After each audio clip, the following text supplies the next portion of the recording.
The National Media Council's new rules for social media influencers come into effect this June.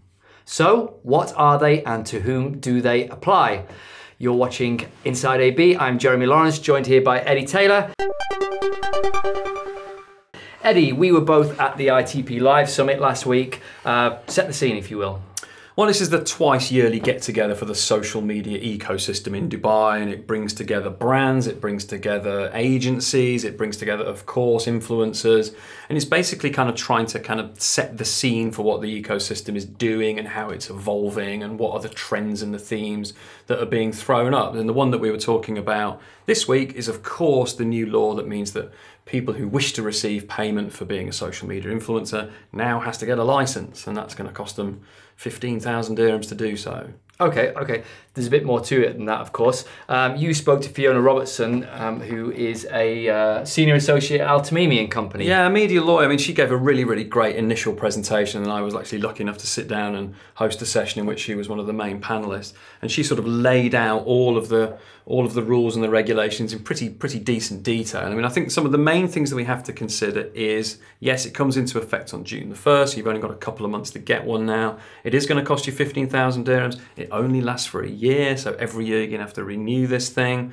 But I think the most important thing is that once you've applied for and got it, it means that you're now kind of beholden to all of the other media laws that dictate magazines and any other media communication channel in the country. That's that's the basis of it, really. Okay, let's dig into that, because that's really important. When you come into the system, you are bound by the same laws that you and I are when we publish any content in any format. Yeah, which means that, you know, there's a whole raft of things. I mean, there's the publishing law of 1981, which still applies because it was confirmed as such that still applies. There's a 2012 law that was reaffirmed in 2017 that talks about this. If you are paid to post any material, and that's money or it's in kind or any kind of form of promotion that has a commercial element to it, you have to clearly label it. That's unambiguous. And you don't have to put #ad, but that's obviously a way that's been the norm in the US right now.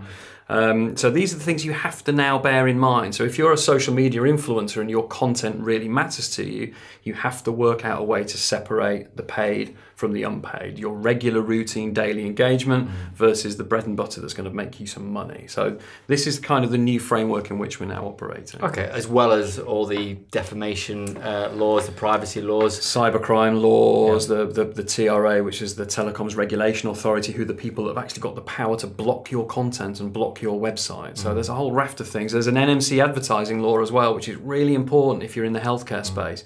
You simply can't, post anything, make any health claims to do with sort of medicines or kind of, those lifestyle-y products. You've got to be really careful now. This isn't the Wild West. Those days are gone. Things are now getting regulated. Okay, welcome to the industry, influencers.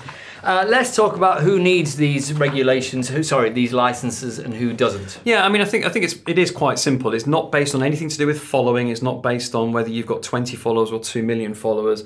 They're really keen on people. I mean, what they're actually trying to regulate is anybody that receives money to promote something on an electronic media. So it's the transaction that's key here. So it doesn't matter whether you've got one follower or what have you. If someone wants to pay you for something, you can only receive that money if you've got a license. Right. Yeah, that's kind of the raw part of it. But there are certain kind of caveats to that. If, for instance, you're posting videos to YouTube, which has got an inbuilt ad serving mechanism, you're not going to be covered because you're not being paid to promote something. That's kind of just a part of being on that particular platform. If you are, say, a sports star or a performer and have existing endorsements, you probably won't need the license because that will be considered an ancillary activity to existing commercial licenses and trade licenses you probably already have. So those are some of the slightly more details. But I think as a bottom line, it applies to people that live and operate in Dubai that are being paid to promote goods or ideas or services in Dubai. I think we've got to look at it that way around. It's that simple. Okay, so basically bringing people into the system. A bit like VAT, without going down a different wormhole here. Yeah, this is all just, I mean, these people are going to have to get VAT accreditation as well to receive that. If they receive a certain threshold of money from this, that's another level. In fact, we don't even know, it's a little bit of a grey area that Fiona touched upon. We don't even know whether people applying for the NMC license also need to get a trade trade license. That still needs to be worked out. But again, you know, you're talking 15,000 dirhams for just a year's license. This is kind of like, you know, this is big boy stuff now. This isn't kind of, you know, hobby stuff. This isn't people doing things on their weekends or in their evenings. This is professionalizing the whole space. Okay, great. Well, that helps answer as much as we know. So that was Inside AB. I'm Jeremy Lawrence, this is Eddie Taylor, and please do join us every weekday at 10 a.m. Please do add any thoughts to this conversation we've been having. Of course, subscribe to our YouTube channel, and we'll see you next time. Bye.